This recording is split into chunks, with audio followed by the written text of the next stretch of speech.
Okay, so we're going to give you a bit of a quick run around what Dylan's got done on the XK at the moment. We didn't get anything out last week because what is it? Caravan in Queensland show, whatever it was on in the RNA showgrounds in Brizzies, and we had to work that. So, yay! And this weekend's stock take, so we're not going to get a lot done this weekend either. But for the moment, Dylan's got a lot of the blocking done on the XK.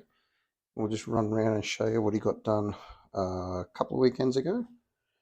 Now the rear quarters on this were quite wavy down the back. Now the sills were actually really solid. There was a little patch that went in there on both sides, and this section through here was eaten out pretty badly where he's plated all that up. And then down the back was just not so much rust, but just wavy as heck, and had a bit of a drag down the side of it where someone's drugged something through the side of the car. But everything else has blocked back nice and straight.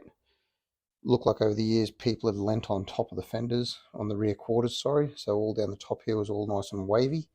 He's got those all fairly true. And then down across the back, he's taken all the badges off and filled all the holes, and that's come up quite straight as well. Got a couple more pieces left he's got to do a bit more work on. Top of this guard here was really bad, but he's got that all nice and long.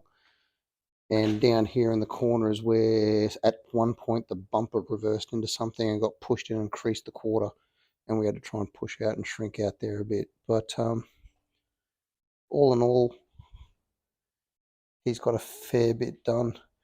So next bit's going to be to clean it all down, run over it with some 240 and get a bit more epoxy on it over the bare metal spots, and then run some high fill over it and let it sit for a little bit and give it a block from there and get it ready to go into colour. So that's the XK. Now the XA is pretty much still sitting stationary where it was after we got the exhaust on it and bits and pieces. Haven't had a chance to look at getting the fuel pump on that yet, or the battery cables made up and things like that. Now, over in the dark over the road over there, old mate doesn't like a lot of noise, so even with the muffler on, apparently it's a bit loud. So he was hurling all kinds of abuse over the fence the other day when it was running, so we'll give him a bit of a break. We won't do anything at the moment in the afternoon, but I've got a replacement indicator for the front left corner. The driving light bits and pieces should almost be here in the next couple of days as well to get that sorted out and back on, and there is a fuel pump there to stop that leak. So then we'll dive back into that and get the AC looked at when there's a bit of daylight, and we can run it in the middle of the day for a couple of minutes without offending him over the road and making too much noise, or wait until he's out, one or the other. So yeah, all right, so thanks again, see you soon, and yeah, apologies for a couple of weeks with nothing out there, but we'll get back to it soon. Thank you.